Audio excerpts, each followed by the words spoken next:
Can't hit it. Good morning, everybody. This is casual Tim Day, so no suit. Right, I'm going to tell you a bit about droughts in Australia, and although I wasn't managing all of that, nevertheless, give you a quick insight. Droughts build up in Australia over a long period. It starts slowly and then builds up over years.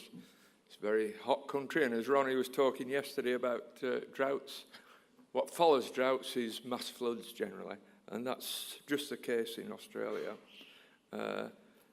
These are some pictures. This one's started in 2002. It's a map of how much rain we had, really, and the red bit tells you it's the lowest on record since, I think, 1875. So 2002, in many places in Australia, they're having the lowest rainfall on record, 2005. Didn't change much. Most of these red spots that you're seeing, this goes up to 2006 now, they're all in the coastal, heaviest populated areas.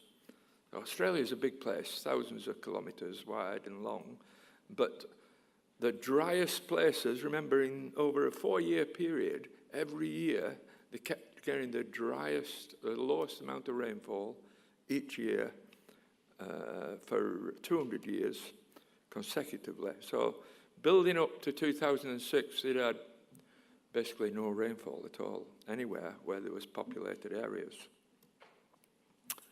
And this is what some of the states did. We have quite a few states, a bit like America in Australia, and they all have their own legislation. They can all do their own thing, their own guidelines, their own restrictions. New South Wales, which Sydney is in, everybody knows Sydney, they followed a similar path to what Western Australia had done and implemented a new desalination plant that cost $1.3 billion and took a lot of annoyance from the environmentalists who fought hard against it. And they brought in fines for people who violated their rules for conserving water, for water theft up to $2,500. In Canberra, they brought in 4 stages of restrictions. Basically, as they were moving to each stage, they brought in stronger and stronger restrictions and harder fines as well. Brisbane brought in their own. These weren't Queensland ones, they were Brisbane ones, and they brought in 7 stages. They actually got up to stage 5, which was quite tough, but you can see at every stage what they actually did. There's about 2 million people on stage 5 restrictions, and in that part of southeast Queensland, it actually splits up into a lot of different local councils. So there's about 12 major councils involved, and they had a target, interestingly, of 140 litres per day, per property. Now, I know from managing water for a long time that an average family, parents and 2 children, use about 1,000 litres a day. So I've always had that figure because that's the general readings we get back from meter reading, about 1,000. And they also, if they meter alone, water alone, sprinkle it, if they do that for an hour, that's another 1,000 litres. So I've had these figures in my head for a long time. So 140 to me sounded quite a reasonable target to be going down to. The Queensland government also decided to implement a $9 billion plan because they started panicking.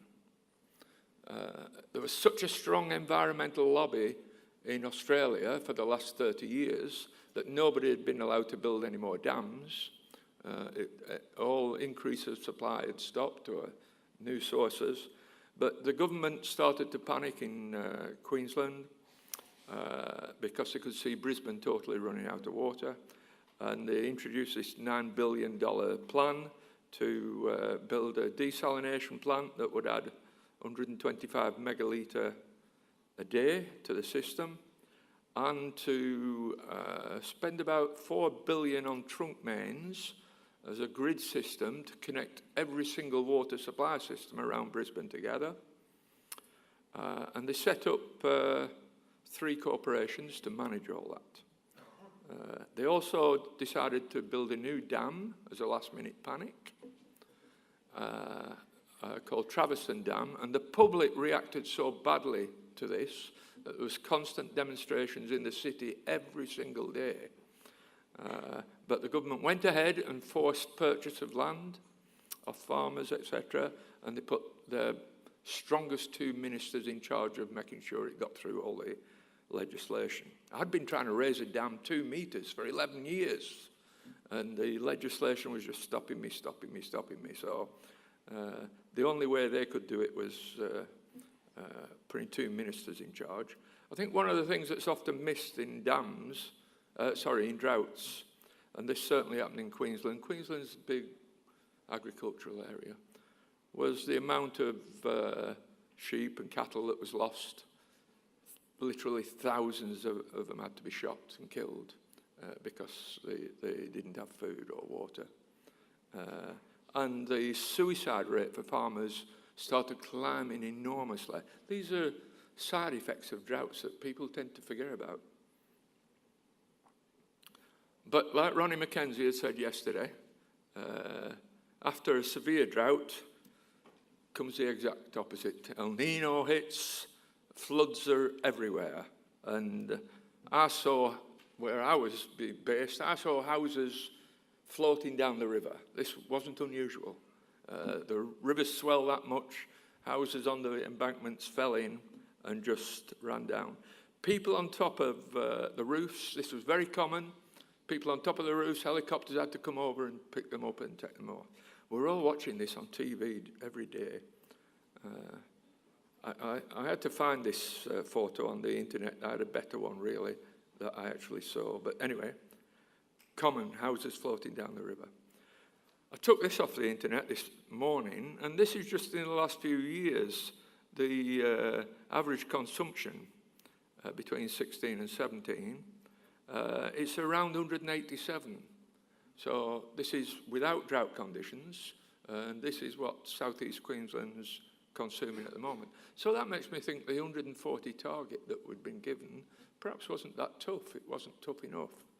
But people were reporting neighbours. Brisbane City Council was going in, spot checking meter readings and fining people and putting it in the press. Nearly in the press every week, really, somebody being fined. And yet they weren't that good at doing continuous meter readings. I think they were just doing spot tests. Now, Anna Bligh, who became the Premier of Queensland, she'd been the infrastructure minister during that time of the development of those systems. Just as a matter of interest, she was a descendant of William Bligh, who's famous for the Mutiny on the Bounty film. And he actually became a governor in New South Wales in Australia. Okay, she introduced this 9 billion drought-proof plan and a desal plant for the Gold Coast. And she started building this new dam.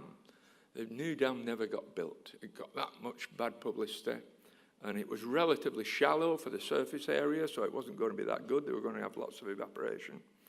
The major trunk system did get built and worked well. They did build the desal plant, and that didn't produce the amount of water that they expected. I can't give you the figure that it does produce. It's generally shut down most of the time because it's so expensive. She started 3 corporations to manage these. These are now being reduced to 1. She started 3 water distribution corporations for the whole of southeast Queensland. They only lasted 1 year because one of them, stupidly enough, doubled the price of water in its first year for charges. And all the mayors reacted, and she then gave them the opportunity. Well, if you don't want it, go back to what you was. And so they all went back. All the 3 corporations got shut down again, which was so sad. Oh. and she got kicked out of government. Although she'd become a bit of a hero during the floods, nevertheless she got bad publicity, government did, and they lost the 51 seats in the election and only ended up with 7. So water was such a big impact to South East Queensland. The voters vote regarding water. The next Premier that came in also got kicked out because he didn't put much emphasis on water. In fact, he was described as being the Sepp Blatter attitude to water. I think he sacked 14,000 bureaucrats and everybody in South East Queensland who knew about water. Sorry, Ronnie, I will finish very quickly. My opinion is that Brisbane was very arrogant. They wouldn't put PRVs in to reduce water. They wouldn't put DMAs in. They didn't even have people going out listening for leaks. Despite all the advice that we'd given, they had a sort of arrogant system. We're the biggest company, we know best.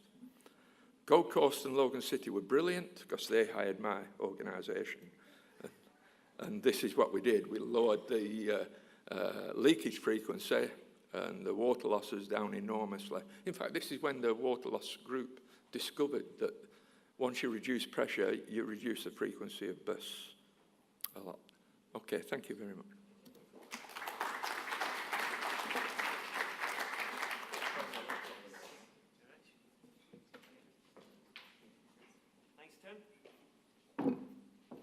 Okay, thanks for that one, Tim. It's always good to see how much money Australia's got.